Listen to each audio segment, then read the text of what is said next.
अभी हम exercise 2.1 discuss करेंगे। It is given A doublet, जैसे हम बोलते हैं लेट्स सपोज लिखिए आप 1,2, ये एक आपका डबलेट हो गया। 1,2 इक्वल हो सकता है, लेट्स सपोज मैं बोलता हूँ डबलेट ए कॉमा बी के, तो ये इक्वल तब लिखा जाता है यदि फर्स्ट एलिमेंट इक्वल होगा नेक्स्ट पे फर्स्ट एलिमेंट के, यानी 1 इक्वल होगा ए के और 2 इक्वल होगा बी के।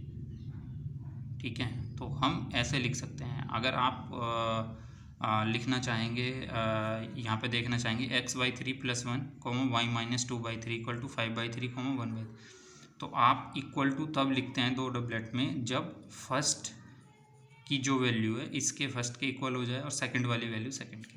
हम x/3 + 1 इक्वल हो गई है 5/3 के, y-2/3 इक्वल हो गई है 1/3 के। तो आप सोल्व करके x की वैल्यू 2 आ जाएगी और y की value 1।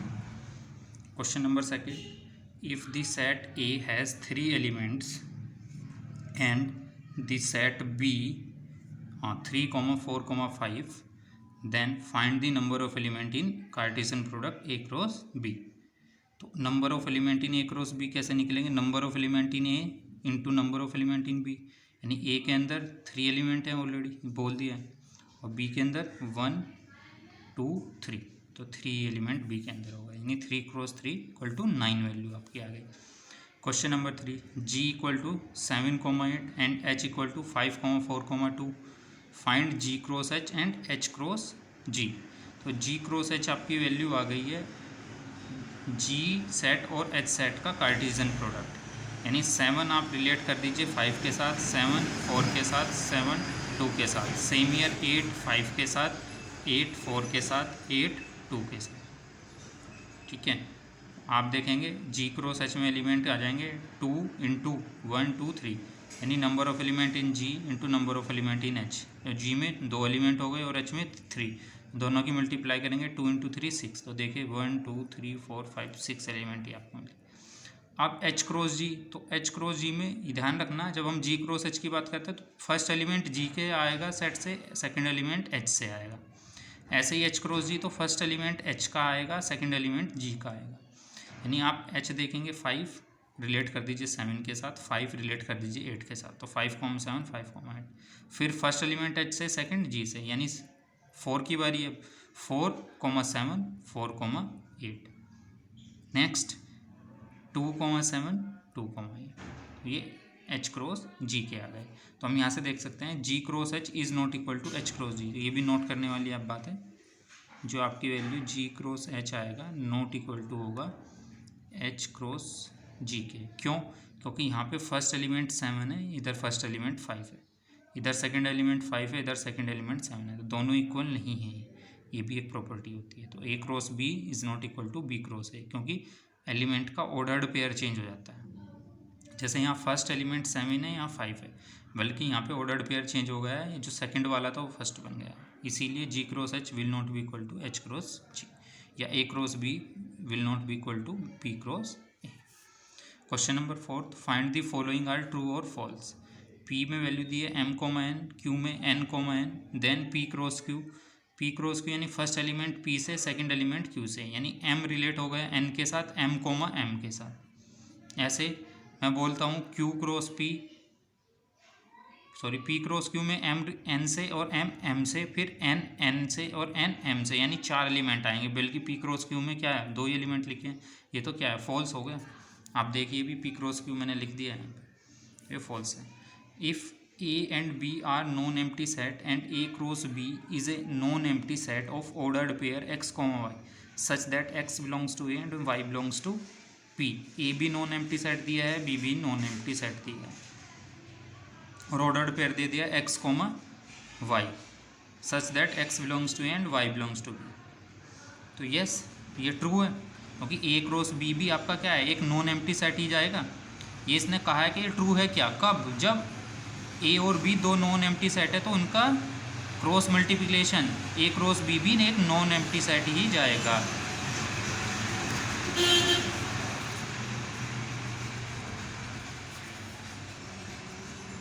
Next question, third part, A 1, 2, B 3, 4, then find A cross B intersection phi. तो किसी भी सेट का इंटरसेक्शन नल एलिमेंट के साथ बी इंटरसेक्शन फाई भी क्या है आपका फाई ही जाएगा। बी इंटरसेक्शन फाई तो बी के करिए 3,4 इंटरसेक्शन फाई, तो कुछ कॉमन है क्या? नहीं, तो यानी फाई जाएगा। और हमको वैसे ही पता है किसी भी सेट के साथ इंटरसेक्शन नल सेट का नल सेट ही आता है। यानी ए क्रॉस बी क्रॉस फाइव, ये वाली वैल्यू जो ब्रैकेट में बी क्रॉस फाइव अपने आप क्या आ गई फाइव, यानी ए क्रॉस फाइव इक्वल क्या हो गया आएगा नल सेट ही आएगा, फाइव ही आएगा। दोनों की क्रॉस मल्टीप्लिकेशन करेंगे और नल सेट तो नल ही है, तो नल सेट के किसी के साथ multiplication null, so it is true. Yes, it is coming five, ये ट्रू हो गया। ए की वैल्यू दी है -1,1, find A cross A cross A, यानी Cartesian product A cross A और उसके साथ जो एक प्रोडक्ट बनेगा फिर एक हम क्रॉस प्रोडक्ट करेंगे। यानी फर्स्ट हम ए क्रॉस ए निकालेंगे, सेम ईयर -1 के साथ -1 1 के साथ, ये हो गया ऑर्डर पेयर। फिर 1 -1 के साथ और 1 1 के साथ, 4 ये हमारे 1 2 3 4 ऑर्डर पेयर आ गए इसमें। अब इसकी मल्टीप्लाई फिर ए के साथ, तभी तो होगी, ये ए क्रॉस ए था और इसके साथ फिर अगेन ए के, यानी ये 1, -1 फिर जाएगा -1 के साथ, ये आ गया। फिर ये -1, 1 फिर जाएगा -1 के साथ। जो भी इनके सारे एलिमेंट है पहले -1 के साथ रिलेट कर दीजिए, फिर ये चारों एलिमेंट +1 के साथ। तो देखिए फर्स्ट ये एलिमेंट था -1 के साथ, फिर सेकंड वाला ये ऑर्डर्ड पेयर था ये -1 के साथ, थर्ड ये ऑर्डर्ड पेयर था 1, -1 के साथ, 1, 1 -1 के साथ, यानी ये -1 के साथ, ये भी -1 के साथ, ये वाला भी -1 के साथ, ये वाला पेयर भी -1 के साथ। अब ये वाला पेयर फिर 1 के साथ, फिर ये वाला पेयर 1 के साथ, फिर ये भी पेयर 1 के साथ, फिर ये भी पेयर 1, वही मैंने लिखा है 1, -1 फिर 1 के साथ, ऐसे ही -1, 1 लास्ट वाले 1 के साथ, 1, -1 1 के साथ, 1, 1 के साथ। ठीक है, question number 6, if A cross B equal a, x, a, y, b, x, b, y, find a and b। तो a क्या होगा, जो a क्रॉस b यानी सेट a का जो एलिमेंट रहेगा, जो फर्स्ट वाले एलिमेंट है वो सब सेट a के रहेंगे। तो a, b, b, तो हम रिपीट तो करेंगे नहीं, सेट में जब लिखते हैं 2 बार ऐसे नहीं लिखते हैं, तो a को एक बार ही लिखेंगे a, और ऐसे ही b को एक बार ही a, b, ऐसे ही b एलिमेंट हो जाएगा सेकंड वाला एलिमेंट x, y, 2 बार x है तो एक बार ही लिखेंगे, y 2 बार है तो एक बार ही लिखेंगे। तो यानी जो ये ऑर्डर्ड पेयर लिखे हैं इसमें जो फर्स्ट एलिमेंट है वो सेट ए से बिलोंग कर रहा है, सेकंड एलिमेंट बिलोंग करता है बी से। तो जो फर्स्ट वाले पेयर वाले हैं वो a, b हो गए और सेकंड पेयर वाले वो x, y हो गए। Question number 7, a equal 1, 2, b equal 1, 2, 3, 4, c equal 5, 6 and d equal 5, 6, 7, 8, then verify that a cross b intersection c is equal to this and a cross c is a subset of b cross d। तो हम check कर लेते हैं इसकी left hand side equal to right hand side की है क्या। पहले लेफ्ट हैंड साइड ले लेते हैं फिर राइट हैंड साइड, देखेंगे दोनों इक्वल आ गई तो यस इट इज़ वेरीफाई। तो हम क्या कर लेते हैं, पहले b इंटरसेक्शन c निकाल लेते हैं। तो आप देखिए b में और c में कुछ कॉमन है, 1, 2, 3, 4, 5, 6, कुछ भी कॉमन नहीं है, तो b इंटरसेक्शन c क्या आ गया नल सेट यानी 5। ऐसे ही a तो ये एज इट इज़ रहा और b इंटरसेक्शन c क्या 5 आ गया, तो a क्रॉस 5 आ गया, तो लेफ्ट हैंड साइड आ गई हमारी 5। अब हम राइट हैंड साइड के बारे में डिस्कस करते हैं, यानी a क्रॉस b निकालते हैं पहले, a क्रॉस b यानी 1, 1 के साथ रिलेट, 1, 2 के साथ, 1, 3 के साथ, 1, 4 के साथ। तो देखिए 1 ये आ गया। ऐसे ही a क्रॉस b में सेकंड एलिमेंट फिर सबके साथ 2, 1 के साथ, 2, 2 के साथ, 2, 3 के साथ, 2, 4 के साथ, तो ये हमने लिख दिया क्रॉस b। ऐसे ही हम इंटरसेक्शन करना है a क्रॉस c के साथ, तो पहले a क्रॉस c निकाल लेते हैं, Cartesian product a and c का, यानी 1, 5 के साथ, 1, 6 के साथ, फिर 2, 5 के साथ, 2, 6 के साथ, a क्रॉस c निकाल लिए, 1, 5 के साथ, 1, 6 के साथ, 2, 5 के साथ, 2, 6 के साथ। तो आप इन दोनों का इंटरसेक्शन देखिए, इन दोनों में कुछ कॉमन पेयर है क्या, a cross b cross a cross c के इंटरसेक्शन में, ये ऊपर वाला और नीचे वाला 1, 1 है, इधर 1, 1 है ही नहीं, 1, 2, 1, 3, 1, 4 है ही नहीं, 1, 5 तो है लेकिन इधर 1, 5 नहीं है। अब देखिए 2, 1 नहीं है इधर, 2, 2 नहीं है इधर, 2, 3 नहीं है इधर कहीं पे, 2, 4 नहीं, तो ये भी क्या 5 आ गया, 5 आ गया, नल सेट आ गया। So left hand side equal to right hand side. Question second part 7th का, A cross C is a subset of B cross D. तो सबसेट तो हमको तब पता लगेगा पहले ए क्रॉस सी में एलिमेंट बता दें कौन से आ रहे हैं, ऐसे बी क्रॉस डी में बता दें, यानी ए क्रॉस सी हमने पहले ही निकाल रखा है ये वाली वैल्यू। बी क्रॉस डी अब हम फाइंड कर लेते हैं, बी डी, ये बी क्रॉस डी करेंगे तो बी का हर एक एलिमेंट इंडिविजुअल डी के सभी एलिमेंट के साथ रिलेट कर दीजिए, यानी 1 5 के साथ, 1 6 के साथ, 1 7 के साथ, 1 8 के साथ, ऐसे ही 2 5 के साथ, 2 6 के साथ, 2 7 के साथ, 2 8 के साथ, 3 5 के साथ, 3 6 के साथ, 3 7 के साथ, 3 8 के साथ, 4 5 के साथ, 4 6 के साथ, 4 7 के साथ, 4 8 के साथ। तो ये लिख दिया मैंने बी क्रॉस डी। तो अब चेक कर लीजिएगा। अब हम क्या कहना चाह रहे हैं, A cross C is a subset of B cross D. तो ए क्रॉस सी को सबसेट बोलेंगे बी क्रॉस डी का कब, यदि ए क्रॉस सी के सारे एलिमेंट किस में, बी क्रॉस डी में मिल जाएं। तो ए क्रॉस सी में 1 2 3 4 एलिमेंट हैं, 1,5 बी क्रॉस डी में मिल गया, 1,6 भी बी क्रॉस डी में मिल गया, ऐसे 2,5 यस 2,5 भी बी क्रॉस डी में मिल गया, 2,6 ये भी मिल गया। तो हाँ हम बोल सकते हैं A cross C is a subset of B cross D. Yes it is true. क्यों, क्योंकि ए क्रॉस सी के सारे एलिमेंट किस में, बी क्रॉस डी में ऑलरेडी आ गए हैं।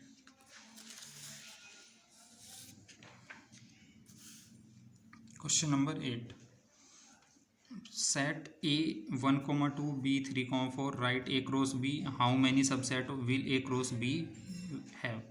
तो ए क्रॉस बी तो हमको पता ही है, जैसे सीखा है ए क्रॉस बी हमने लिख दिया। तो how many subset in A cross B, तो ये फॉर्मूला होता है ए क्रॉस बी में कितने नंबर ऑफ सबसेट होंगे। तो इसके लिए फॉर्मूला होता है 2 number of element in A cross B. तो ए क्रॉस बी में जितने भी नंबर ऑफ, जैसे we know that if a set containing n number of element then there are 2n subset of the given set. कोई set में यदि number of element n हैं तो उसके सबसेट में नंबर ऑफ एलिमेंट जाएंगे 2n। तो ए क्रॉस बी हमारा एक सेट है, इसमें देखें 1 2 3 4 एलिमेंट हो गए, तो नंबर ऑफ सबसेट इसमें बन जाएंगे 2 16। और सबसेट ये 16 कैसे लिख सकते हैं इसके, it will contain none element यानी 5, सम एलिमेंट 1,3 1,4 2,3 2,4, सम एलिमेंट यानी 1,3 1,4 के साथ लिख सकते हैं, 1,3 2,3 के साथ, 1,3 2,4 के साथ, ऐसे ही 1,4 2,3 के साथ, 1,4 2,4 के साथ, ऐसे ही 2,3 2,4 के साथ। अब 3 पेयर बना सकते हैं, या अगर इसको मैं मानूँ ए बी सी डी, तो पहले मैंने A B C D अलग अलग लिख दिया, फिर AB AC AD, फिर BC BD, फिर CD, फिर ABC लिख सकते हैं, फिर BCA लिख सकते हैं, फिर CAB लिख सकते हैं, और फिर ABC ऐसे लिख सकते हैं। तो ये सारे एलिमेंट हो गए। अब ध्यान से देखें हम ABC यानी 1,3 1,4 2,3, 1,3 1,4 2,3 हो गया ABC, फिर BCD 1,4 2,3 2,4, 1,4 2,3 2,4 BCD, फिर CDA 2,3 2,4 और 1,3 2,3 2,4 1,3। ठीक है, ABC हो गया, BCD हो गया, CDA हो गया, फिर ABCD कर सकते हैं 1,3 1,4 2,3। तो ये सब हमने सबसेट ही लिख दिए। ठीक है, question number 9, let A and B are two sets such that number of element in A 3, number of element in B 2, if x, 1, y, 2, z, 1 are in A cross B, find A and B, right x, y and z are distinct element. तो number of element A के अंदर 3 हो गए, number of element B के अंदर 2 हो गए, और ये जो हमको दिया है ये ऑर्डर्ड पेयर किसका, A क्रॉस B का दिया, यानी जो फर्स्ट एलिमेंट है वो A का है, यानी x, y, z ये क्या है A के एलिमेंट, और सेकंड वाले 1, 2, 1 ये किसके हैं, सेट B के लिए एलिमेंट हो गए। तो B के अंदर क्या आ जाएगा 1, 2, 1 1 को हम 2 बार रिपीट नहीं करेंगे इसको, क्योंकि सेट में हम एक एलिमेंट को एक ही बार लिखते हैं। The Cartesian product of A cross A has 9 elements, among which are found -1, 0 and 0, 1. Find the set A and the remaining element of A cross A. तो हमको ए क्रॉस ए में कितने 9 एलिमेंट दिए हैं, और अमंग विच जो ए क्रॉस ए में जो एलिमेंट आ रहे हैं उसके 2 एलिमेंट आपको दे दिए हैं, ये सेट लिख दिए, ऐसे 9 एलिमेंट आएंगे पेयर में। तो find the number of element in A cross A. तो number of element in A cross A होंगे number of element in A into number of element in A, यानी ये 9 कब मिलेगा आपको 3,3 की 3 इंटू 3 की मल्टीप्लाई के साथ, यानी एक एलिमेंट कितने हो गए 3। और ये ऑर्डर्ड पेयर, ये दोनों ही फर्स्ट एलिमेंट और सेकंड दोनों ए के ही रिप्रेजेंट कर रहे हैं, ये भी ए का है ये भी ए का, क्योंकि ए क्रॉस ए ही है, तो फर्स्ट एलिमेंट भी ए का है और सेकंड भी। तो -1, 0 एक एलिमेंट, फिर 0 आ चुका था और 1, तो -1 0 1 ये एक एलिमेंट चले जाएंगे, तो नंबर ऑफ एलिमेंट इन ए 3 हो जाएंगे। हम देख लीजिए ए क्रॉस ए ऐसे लिखा है क्योंकि फर्स्ट एलिमेंट भी सेट ए को रिप्रेजेंट कर रहा है, सेकंड एलिमेंट भी, क्योंकि ए क्रॉस ए ही निकाल रहे हैं। तो ए के अंदर पेयर आ गए -1, 0, 1, क्यों? क्योंकि ये भी ए का है ये भी ए का है, लिख दिए हमने। फिर ये भी ए का था, आ गया था 0, ये 1 एक जो बचा, ए के अंदर 3 एलिमेंट।